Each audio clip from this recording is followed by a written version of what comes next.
So it's a system where the feedback mechanism doesn't work. If you get rid of the party primaries, all of a sudden it starts working.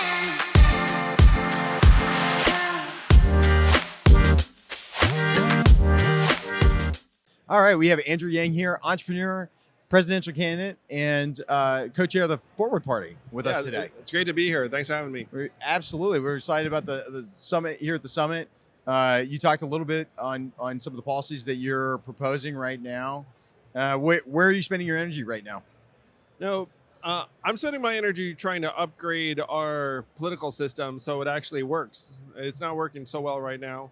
The two-party system is a mess and anachronistic. So we're trying to upgrade it in various ways. The Forward Party is actually the third biggest party in the country by resources already in year 2, though I admit there's a very, very big drop-off between 2 and 3. So that's how I'm spending my time. I'm also trying to see to it that we have some good choices in 2024. The conventional wisdom is that it's Biden versus Trump. I'm not thrilled with having two octogenarians or near octogenarians representing us. They don't understand a lot of what's happening. There's a 54-year-old Democratic primary candidate named Dean Phillips, who's the CEO of Talenti Gelato that was bought by Unilever. He's running against Joe Biden in the Democratic primary. Most people haven't heard of Dean yet, but I think you will. I think Dean's going to make some very, very big waves. Why do you think that Dean should make some? Why do you think he'll be making some big waves?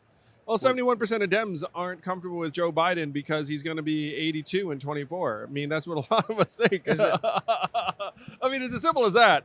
And Dean is a straight up the middle, moderate CEO business leader type. It turns out that he actually is a much better fit for most of the voting public.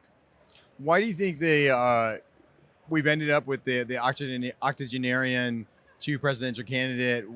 How did we get here? In a nutshell, it's the two-party system. It's laughable that in a country of 330 million, those are your two choices.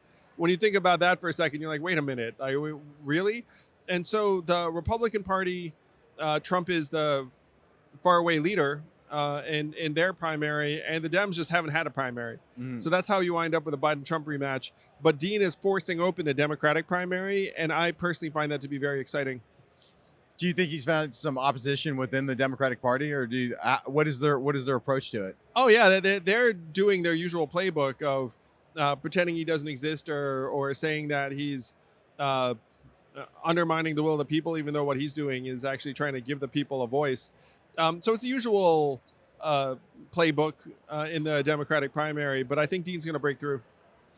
What do you see as his unique strength? His unique strength is that he's a real person doing it for the right reason. And people are going to get drawn to the fact that he's actually a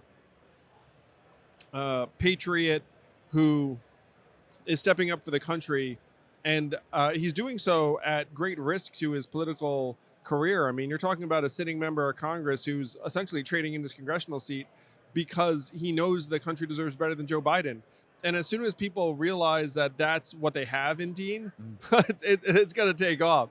I mean, it's kind of fun watching them try to marginalize him when really he's exactly what the voters want. So do you think there's a class or separation between what the majority wants and the Democratic majority wants and leadership? Oh, yeah. Disconnect at the moment? Yeah. So you have each of the political parties has now become a machine unto itself. And that's how you wind up with a Biden-Trump rematch that 2/3 of the country is unhappy with. So Dean is having to fight through this machine. I think he's going to win. And if he does win, and I'm right, then we'd have a much, much different look in the general, because instead of the 81-year-old versus the 78-year-old, it would be the 78-year-old versus the 54-year-old. And then most Americans would be like, oh my gosh, this guy actually can complete sentences and jump up and down and do things that I'm not worried about. He can actually walk up the stairs. No, you're not holding your breath. If he has a pause, you're like, oh, he's doing it for dramatic effect and not because he forgets what he's. Right. We've had a few of those lately, right? I mean, look. If you watch Trump speeches, like he's lost a step too. I mean, I'm applying this to both candidates. Now, let's pivot a little bit on the Forward Party. Tell us a little bit about that. Yeah, so the What? Forward Party, we're marching around the country trying to give people better choices. We had 5 elected officials win in the elections at the beginning of November, which is very exciting. It brings our number of elected officials nationwide who are aligned or affiliated to something like 40, Okay.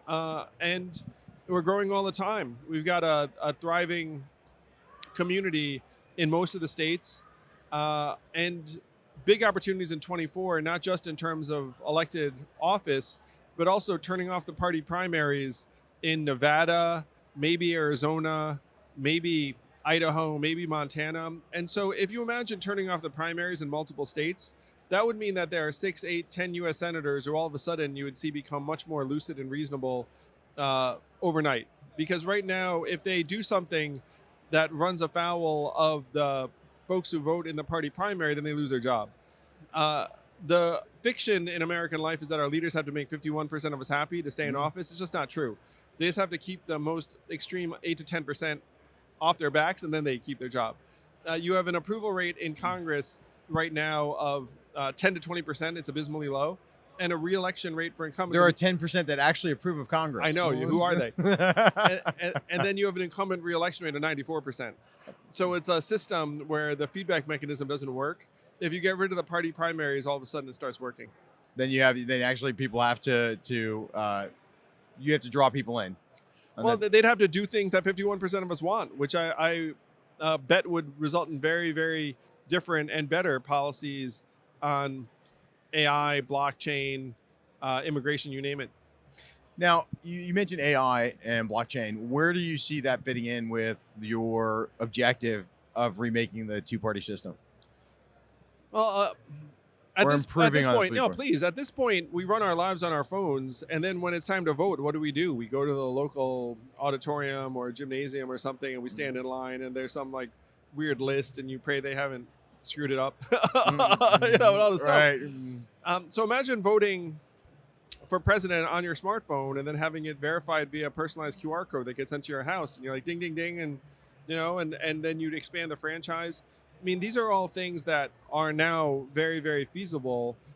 So what's interesting is that the two things go hand in hand. Is like reforming our political system and better policy around innovation is actually like a virtuous cycle. Mhm. But the reverse is true too, where it's like if you have this backward system of government, then you end up with backward policy on technology. And you see the current entrenched, there's a lot of entrenched interests right now. Yeah. What's the best way to overcome that? It's a popular movement, which is what the Forward Party is providing. Because if you get down to it, who's going to deliver the future we want? Is it one of the two major parties, or is it something new? And we think the bet is something new. Now, the first move for our movement is to turn off the primary so that we have a voice, to make it so that, again, our leaders have to actually listen to us and answer to us. That's the opportunity, and I think it's going to happen pretty soon, because at this point, 50% of Americans say we're independents. Over 2/3 do not think the current system's working well. So if we build it, they will come. At some point, there becomes an inflection point where people see an alternative, and they are, until they see that alternative, they're not ready to spend. They're just dissatisfied with what they currently have, and you're trying to build something new that people can go towards. And this is one reason why I'm so excited about the Dean Phillips candidacy, is that you think, okay, in a Democratic primary, how does that remake the system? But number one, Dean's running against the Democratic machine in the form of Joe Biden. And number two, Dean is committed to appointing bipartisan, nonpartisan cabinet. So you can imagine Republicans, independents, and Democrats all governing. That's what he wants. And by the way, he committed to all this before the Democratic machine has been shivving him every day. So I'm sure his conviction level is only going up. There's been some great presidents that have done that, have taken that approach of filling out their cabinet from people from the other side of the aisle. Yeah, he calls it the team of rivals, which I like. He calls it repairing America, like kind of saying like, look, we can work together. But it's an incredible opportunity. So what's fun is that I'm trying to remake our political system through these reforms, through the Forward Party. But I think Dean Phillips is actually a way to achieve a lot of the same goals. So you see two paths right now to getting if we're a tire that's out of alignment and it's getting worse and worse, you see those as two ways to getting Americans back in alignment with each other, more in sync. Yeah, that's right. And what's fun is that I'm an entrepreneur, and sometimes these things happen in very dramatic, nonlinear fashion. And I'm going to use Dean as an example again because I've been in his shoes. You don't know that Dean's running until he's running, because he doesn't know he's running until he's running. You know what I mean? Like he decided to run literally hours before he declared. It is interesting watching some of the candidates. You have conversations with people, and there's certainly a contingent of people that they've designed it around. They're feeding ego. There's some like power, and then you have some that really are driven by a sense of purpose, just a calling for better America, better. They want to do their part. And they just kind of, like you say, you just kind of slip into it. It's just like, hey, somebody needs to do this. Someone needs to stand up, and if I don't do it, someone else will. Or yeah, I mean that's the best situation. I like to think. I mean, I do resemble this in that it's not like I grew up with political aspirations. My family were immigrants in this country. They're trying to talk me out of. It's not as profitable. I mean, unless you're, They're like, are you sure you know what you're doing? Like that. I was like, well, we'll find out. And now that, I've learned about the system, I've figured out some of what we could do to change it and improve it.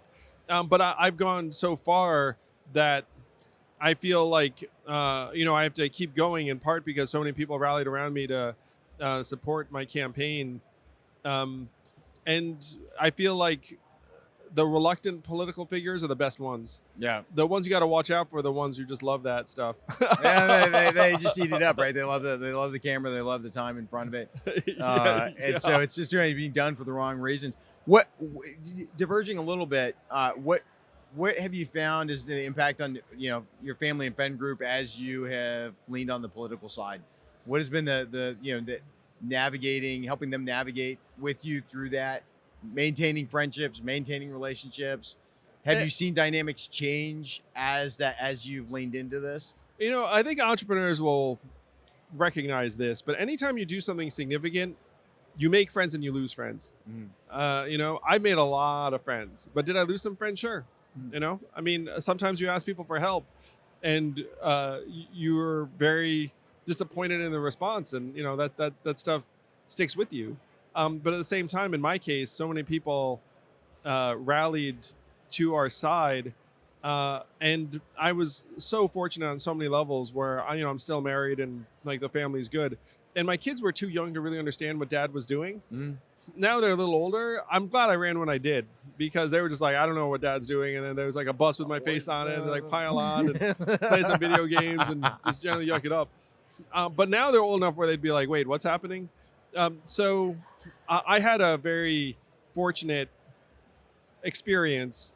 I'm still trying to make good things happen for people, because that's why I sat down on this road in the first place. Well, that's great. So is it now that things have quieted down, have they quieted down a little bit on the family front? It's easy to navigate now. You travel quite a bit.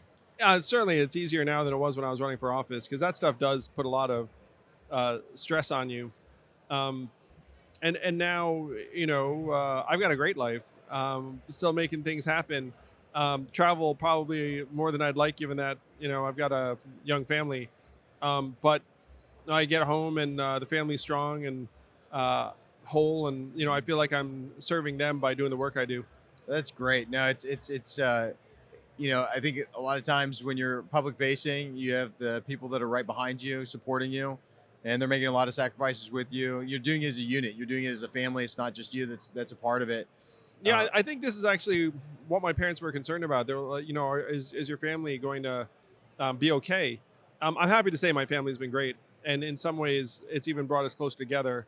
But there's been a lot of resilience and adaptation. That's amazing. As we appreciate the work that you do out there, and all the progress that you're making. Check it out. Forwardparty.com. Forwardparty.com. And check out Dean Phillips. That guy's going to save us from a Biden-Trump rematch that most of us do not want. Excellent. So Dean Phillips. And then anything else that you want to make sure that we touch base on before we go? Yeah, the party primaries are going to kill us. We got to get rid of the party primaries.